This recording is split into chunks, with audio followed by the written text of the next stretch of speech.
Okay, Assalamualaikum warahmatullahi wabarakatuh.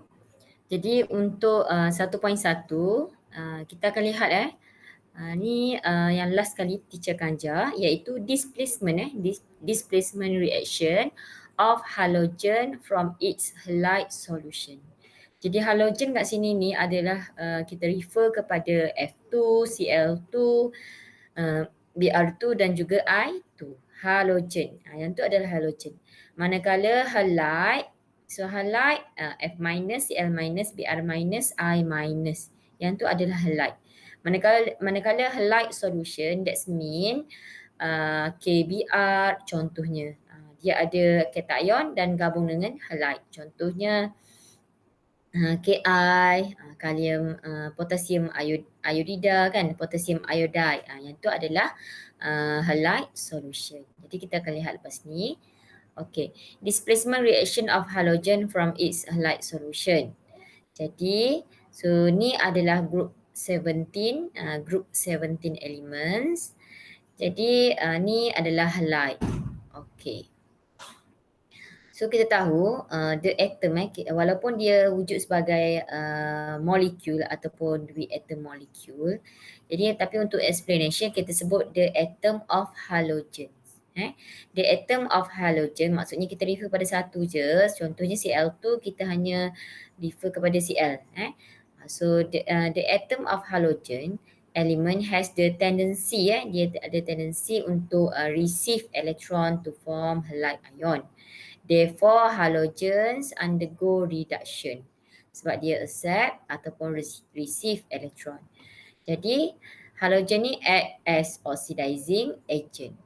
Sebab dia undergoes reduction, so dia adalah oxidizing agent. Jadi, bila kita compare between F2, Cl2, Br2, I2 dan AT2 ni, tapi biasanya sampai I2 lah. Jadi, how about the strength of oxidizing agent? So kalau down the group, the strength as oxidizing agent decrease. Tapi kalau from iodine to fluorine, strength as oxidizing agent increase. Kenapa increase? Sebab tendency, kita lihat yang ni. Kita recap balik Jadi size of atom down the group, size of atom increase kan? Increase. Okay, so bila size of atom increase, jadi tendency atom to receive electron become lower. Sebab itulah bila dia difficult to accept electron ataupun difficult to accept to receive electron, jadi dia sukar untuk mengalami penurunan. Jadi maksudnya dia sendiri sebagai ejen pengoksidaan adalah lemah. Tapi tapi semakin menaik ni saiz semakin kecil kan. So bila saiz makin kecil, tendency dia ataupun ability dia to accept electron is higher. Dia lagi mudah untuk terima elektron. Kenapa? Sebab saiz dia kecil. So daya tarikan antara nukleus attractive force attraction between nucleus dengan elektron tu become stronger for fluorine compared to chlorine.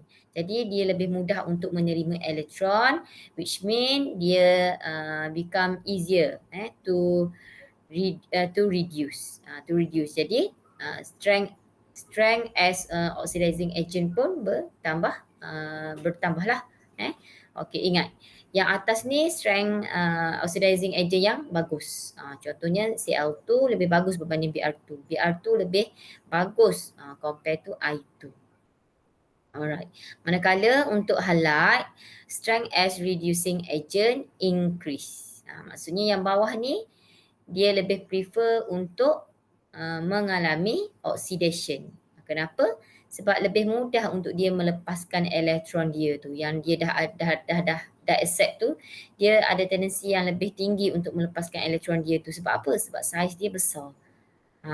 Contohnya compare Cl minus dan Br minus. Br minus lebih mudah untuk release elektron dia tu compare to Cl minus. So Br minus become easier to oxidize. Easier to oxidize compared to Cl minus. So Br minus is more stronger reducing agent compared to Cl minus. Biasa kita tengok yang ni je. Maksudnya yang atas Cl2 lebih bagus oxidizing agent, lebih strong lah. Okay. Jadi, apa yang sama je. Okay.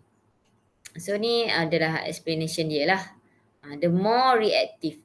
So down the group, reactivity dia semakin become less reactive lah compare yang at the top ni. Because the more reactive the halogen, the easier it is for the halogen to accept an electron. So yang mana lebih mudah accept electron, mestilah yang lebih size yang lebih kecil. So yang top ni, located at the top of group 17 are stronger oxidizing agent. Ingat yang ni je. Lepas tu yang ni tak apalah. Sebab yang ni biasa kita tak guna, kita explain belah sini. Okay, for example, kita try displacement of halogen by using chlorine water as oxidizing agent. So kita tambahkan ke dalam potassium bromide. Jadi, so displacement can occur lah. Sebab apa? Halogen at the top of group 17, so Cl2 is at the top lah kan. Fluorine, chlorine, bromine, iodine. So can displace halogen at the top can displace the halogen at the bottom. So yang ni top, yang ni bottom. Kalau compare dua ni lah. From its halide solution. Contoh kat sini, KBr ni adalah halide solution. So Br kat sini wujud sebagai Br minus. K ni kita tak payah, kita abaikan je dia sebab nombor peroksidaan dia tak berubah. Jadi figure ni shows chlorine water is added into the test tube containing potassium bromide. So what will happen is chlorine, chlorine dia akan displace bromine. Kita sebut bromine, kita tak sebut bromide. So chlorine can displace bromine from a solution of potassium bromide. So ingat yang tu kita tak guna bromide kat sini walaupun sini bromide sebenarnya. Tapi sebab kita compare tu adalah halogen versus halogen. Jadi therefore chlorine can displace bromine from its solution of potassium bromide. So dari segi redox pula, kita boleh tahulah Cl2 mesti jadi Cl minus. So Br minus akan jadi Br minus akan jadi Br2. Okay, so chlorine undergoes reduction, bromide, bromine ion ataupun siapa lagi sebut sini bromine ion. Sebut je lah bromide terus kan. So bromide undergoes oxidation because it will produce Br2. Okay, kalau kita nampak ke sini kan. Okay. Jadi, so ni adalah displacement reaction dia, chemical equation dia. So KBr plus Cl2 will produce Br2 dan KCl. So sini K plus, sini K plus. Sebab tu kita abaikan K plus tu. So kita hanya lihat Br minus become Br2 which is half equation of oxidation and Cl2 become Cl minus. So electron kalau oxidation ingat undergoes oxidation, loss of electron. Loss berada belah kanan. Kalau reduction, receive electron. So berada belah kiri. So kalau Cl2 jadi Cl minus. Kalau Br minus jadi Br2. So untuk tulis ionic equation, kita just add kita just sum je, half equation and half equation for oxidation, half equation for reduction. So electron kita boleh cancel out. So dapatlah ionic equation. Okay, so dari segi pemerhatian pula, dari segi observation, awak refer je chemical equation ni. Jadi KBr ni kan teacher dah bagi tahu kan, kalau halide solution Br minus dia adalah colorless. So colorless solution. Manakala Cl2 dia adalah greenish yellow, kuning kehijauan. Manakala Br2 adalah brown. Manakala KCl sama, kalau Cl minus dia mesti colorless solution. So ni adalah pemerhatian ialah observation. Kita tengok table ni. So observation dia, the color of potassium bromide which is colorless change to brown. So brown ni menunjukkan Br2 is formed. So ni adalah explanation dia. Sebab Br minus release electron forming Br2. So Br minus is oxidized to form Br2. Okey, selain tu juga kita boleh terang juga dari segi observation of chlorine water. So chlorine water tadi warna apa? Memang kena ingatlah buat nota lain sikit untuk warna-warna ni. So warna dia kuning kehijauan ataupun greenish yellow. So it will turn to colorless. Colorless ni adalah sebenarnya KCl. So KCl adalah Cl minus sebenarnya kita nak sebut. So Cl2 accept electron to form chloride ion. Jadi Cl2 is reduced. So inference adalah sebab kepada pemerhatian. Okey, jadi kat sini kita boleh lihat color of halogen in water. Kan kita teacher sebut tadi kan, chlorine water, bromine water. So that means it in aqueous lah, water kan. Jadi Cl2 adalah warna yellow, greenish yellow ataupun pale yellow. Tak nampak macam yellow sini kan. So Br2 adalah warna brown. I2 warna brown juga. So ingat je, kalau dia dalam keadaan kita panggil chlorine water, bromine water, iodine water, ingat dia yellow, brown, brown. Okay, bila dia jadi ion iaitu Cl minus, Br minus, I minus, which kita call dia as halide. So dia akan jadi turn colorless. So untuk halogen identification, kita boleh untuk confirmkan lebih lagi kita guna CCl4. Kalau macam tadi kan warna dia sama kan untuk bromine dan iodine. Aqueous solution dia warna kuning, pale yellow dengan brown, brown. Okey, tapi bila kita letak CCl4, okey, dia akan jadi untuk chlorine dia sama je pale yellow juga, bromine pun dia akan brown juga. Dia lebih sama je dengan aqueous.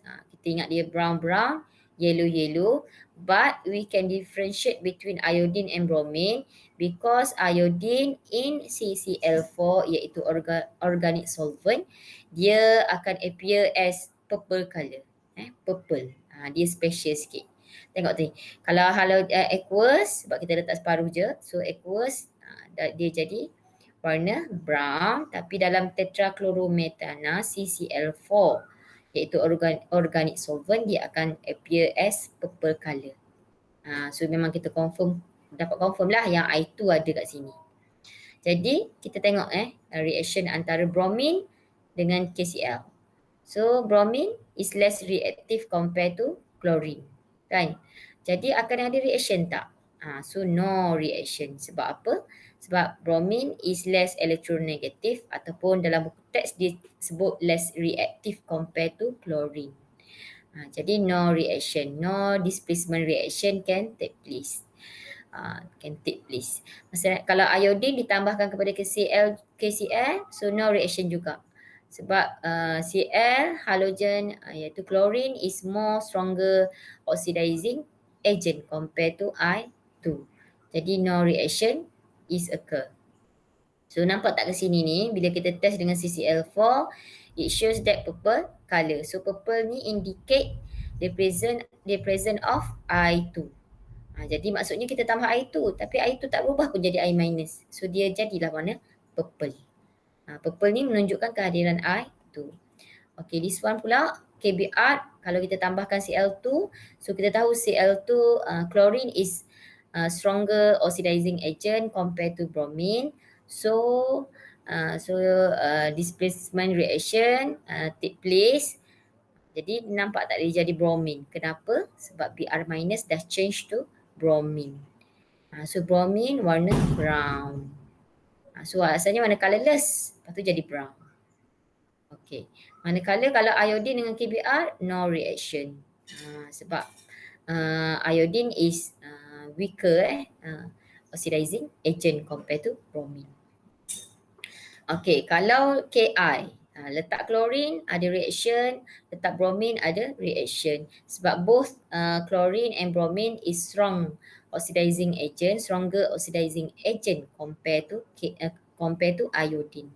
So chlorine can displace, explanation dia memang macam gini Chlorine can displace iodine from potassium iodide.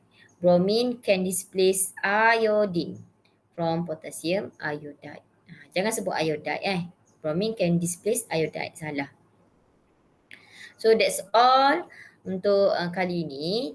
So teacher harap boleh faham dan boleh lengkapkan modul sampai muka surat 23. Okay, thank you.